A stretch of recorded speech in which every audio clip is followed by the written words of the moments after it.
So hi, my name's Lou. I'm an artist and maker from Edinburgh, and this is Domino. She's my spaniel and present and perfect companion. And yeah, I'm making this video because last week I went to a festival, which was great fun, lots of music, good friends, all that kind of stuff. But there was a real thread in the festival that was all about kind of social justice and the environment and all those kind of things. And I came away really quite challenged that I've not really been doing very much. I realised that if I was going to do something, then it would be part of my personality to just go, right, I'm going to change absolutely everything, throw myself at it for 2 weeks, become completely exhausted and fed up, and then give up on it.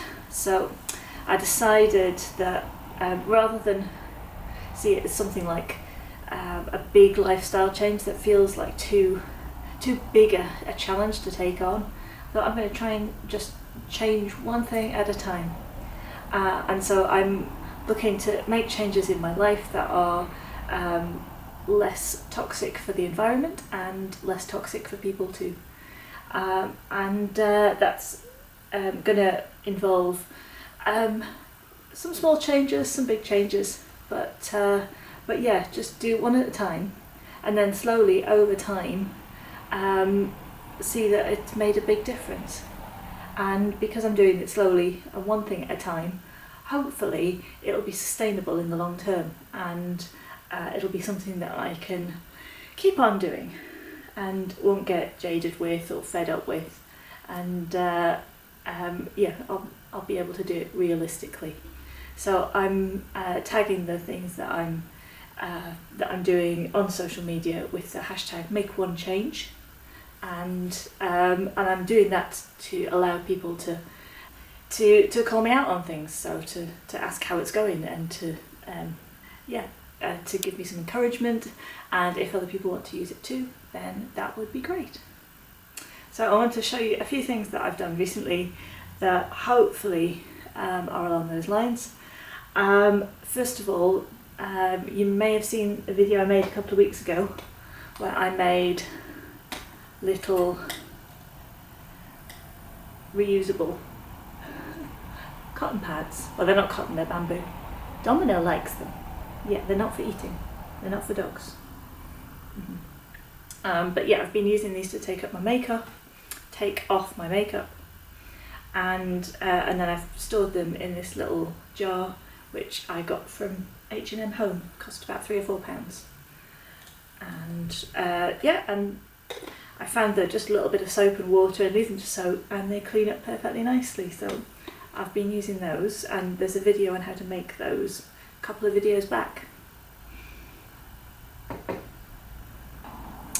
The next thing is that I've got reusable cups. I've been using them for a few years, but I keep finding myself going, oh, let me just get a coffee, and then going, oh, I didn't bring one with me.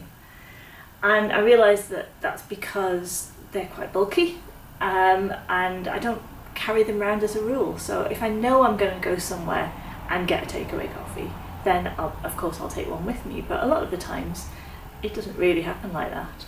So I wanted something that I could carry around all the time, keep in my bag, and then I'd always have it. So I got one of these, and this is a foldable coffee cup. It comes with a little kind of heat protecting ring.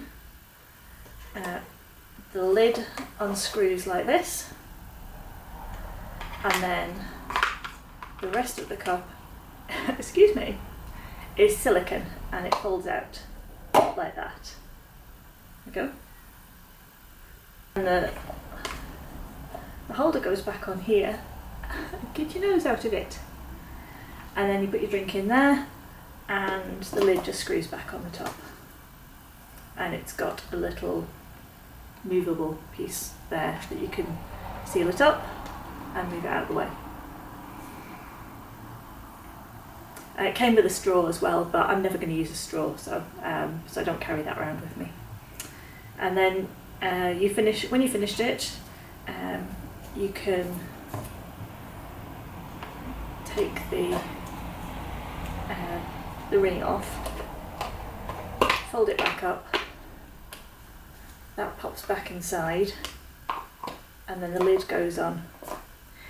And one thing I really like about this is that the seal is pretty good. I mean, it's not completely watertight, but it's enough to stop those little dregs of tea and coffee going all over your belongings. Once you've used this and you've had something in it, you can fold it away like this and put it back in your bag. And unlike my other takeaway cups where there were holes for the liquid to leak out of, or the top never stayed on properly, this one seems pretty good. This cup is by Stojo, and I think it cost about £15. And this is the biggest one they do. They do 3 different sizes, and this is the big one. This is their 16-ounce one. I think the regular one's a 12-ounce one. So yeah, so this is quite generous, and yeah, I've had it for just over a month, and I've used it lots. It's been great. And then, as part of making one change, I decided that as products run out and I need to replace them, I'm going to look around and see what alternatives there are.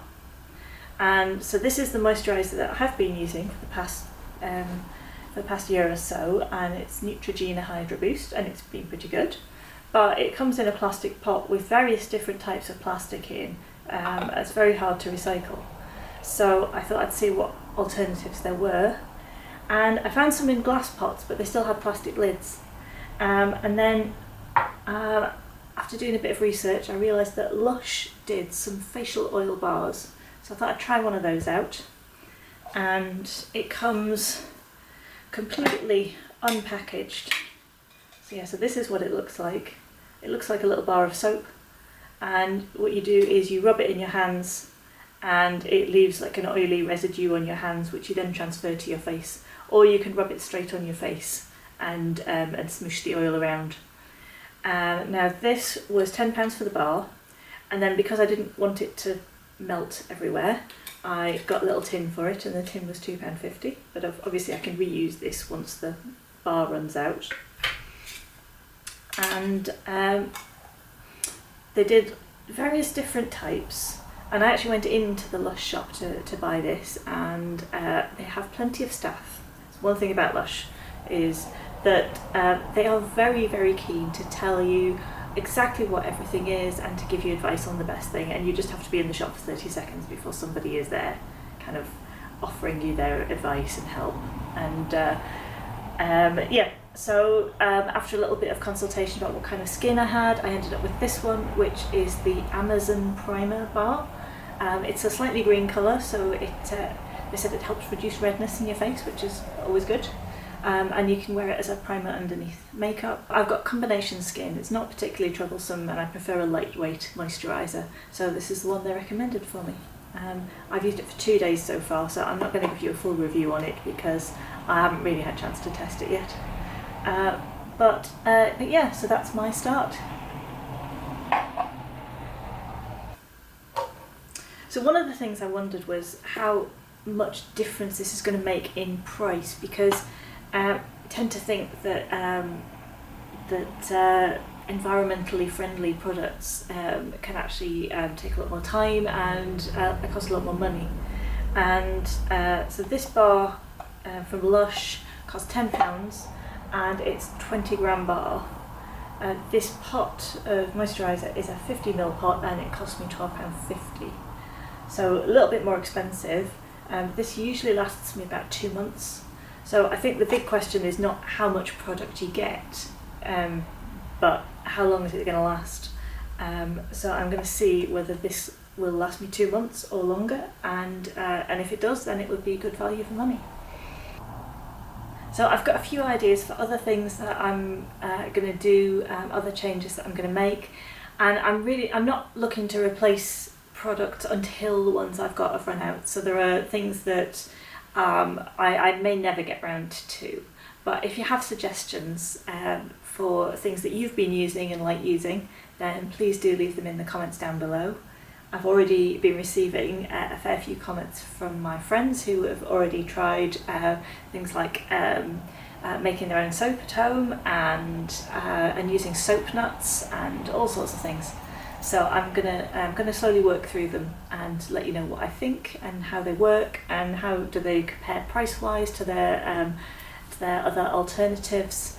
And I'm also going to be investigating some of the zero waste shops near where I live to see what they have on offer, and again what the prices are like, what the quality is like, and also how easy are they to access compared to going down to the supermarket. That will give me a good idea about how sustainable it is to go for a more zero waste lifestyle. And my thought is that it might take a little bit more time and a little bit more planning in my week to be able to get round to these things. I think I've been convinced that we do need to make an effort, and I can hardly be campaigning against big corporations and governments to make changes in their policies if I'm unwilling to do it myself. So yeah, if you've got any ideas for more zero waste swaps, then please do leave them in the comments down below, and I hope to see you again soon. I'll produce videos every Monday, and yeah, look forward to seeing you next week. Bye!